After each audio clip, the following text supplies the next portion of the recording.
வாழ்க வையகம், வாழ்க வையகம், வாழ்க வளமுடன். குரு வாழ்க, குருவே துணை. அனைத்து அன்புள்ளங்களுக்கும் வாழ்க வளமுடன்.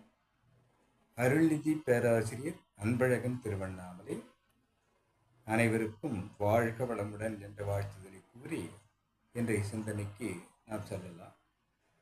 குருவினுடைய நாள் ஒரு நற்சிந்தனை என்ற புத்தகத்தில் வாழ்க்கை மலரில் அமைதி என்ற தலைப்பிலே குரு தந்திருக்கக்கூடிய இச்சிந்தனை ஆகஸ்ட் 13 தந்திருக்கிறார். இச்சிந்தனையை நாம் சிந்திக்கலாம். அமைதி என்பது மனித இன வாழ்வில் நிறைவு தரும் தெய்வீக இன்பம். மனிதகுல வாழ்வில் ஒரு மனிதனுக்கு தெய்வீக இன்பமாக மலர்வது அமைதிதான் என்று கூறுகிறார். அவ்வாறு அந்த மதிப்புடைய அமைதி வாழ்க்கையில் அனைத்து செல்வங்களும் வந்ததாக நாம் கொள்ளலாம் என்று கூறுவார்.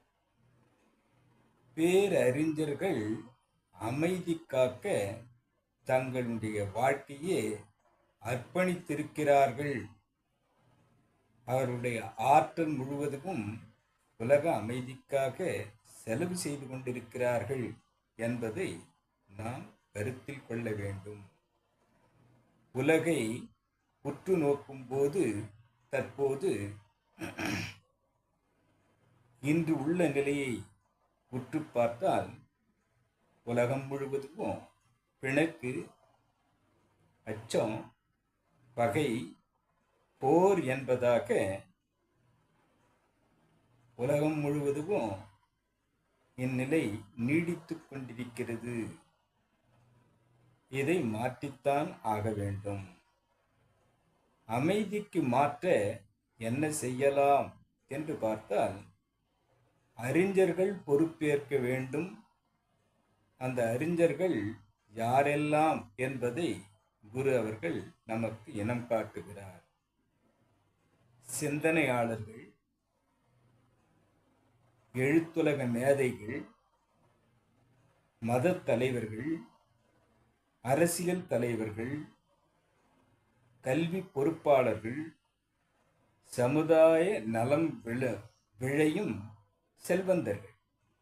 இவர்கள் இந்த அறிஞர்கள் இவர்கள் மனதில் இந்த உலக அமைதியை இருத்தி உலகம் அமைதி பெறுவதற்காக தாங்கள் செயல்பட வேண்டும் என்பதாக தங்களை மாற்றும்போது உலகம் அமைதி பெறுவதற்கு ஏற்ற வழி கிடைக்கும் என்பதாக குரு தெரிவித்து 2 துறைகள் உலக அமைதிக்கு வழிகாட்டுவதாக இருக்கிறது. ஒன்று, பொருள்துறையில் நிறைவு ஏற்பட வேண்டும். விஞ்ஞானம் வளர்ச்சி அடைந்து பொருள்துறையில் நாம் நிறைவு பெற்று இருந்தாலும் கூட அந்த நிறைவு அணுகுண்டு கலாச்சாரம், போர்க்கருவிகளின் உற்பத்தி என்று சென்று மக்களுக்கு அச்சம் ஊட்டுவதாகவும் மக்களை பயமுறுத்துவதாகவும் அந்த விஞ்ஞான வளர்ச்சி சென்று நின்றிருக்கிறது. இன்னொன்று நாம் பார்க்கும்போது அருள்துறை. இந்த அருள்துறை தான் இப்பொழுது உலக அமைதிக்கு வழிகாட்ட வேண்டும் என்பதாக இருக்கிறது.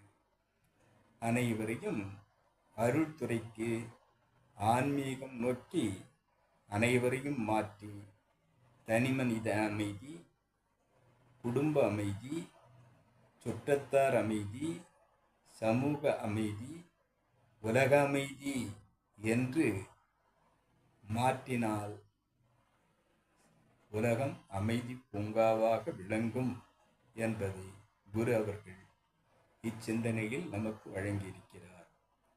ஆக 2 வழிகளில், ஒன்று பொருள்துறை, அந்த துறை வளர்ச்சி பெற்று அணுகுண்டு, போர்க்கருவிகள் தயாரிப்பு என்பதாக சென்று பொருள் துறையில் நிறைவு நாம் கண்டாலும் கூட அச்சம் ஊட்டுவதாக சென்று நின்றுவிட்டது. ஆக அருள் துறையை பற்றி கொண்டு இந்த உலக அமைதியை ஏற்படுத்தலாம்.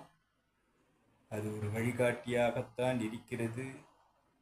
அனைவரையும் தனிமனித அமைதியிலிருந்து உலக அமைதிக்கு எடுத்து சென்றால் இந்த உலகம் அமைதி பூங்காவாக மாற முடியும் என்று கூறும் குருவினுடைய சிந்தனையை இன்றைக்கு நாம் சிந்திக்கலாம்.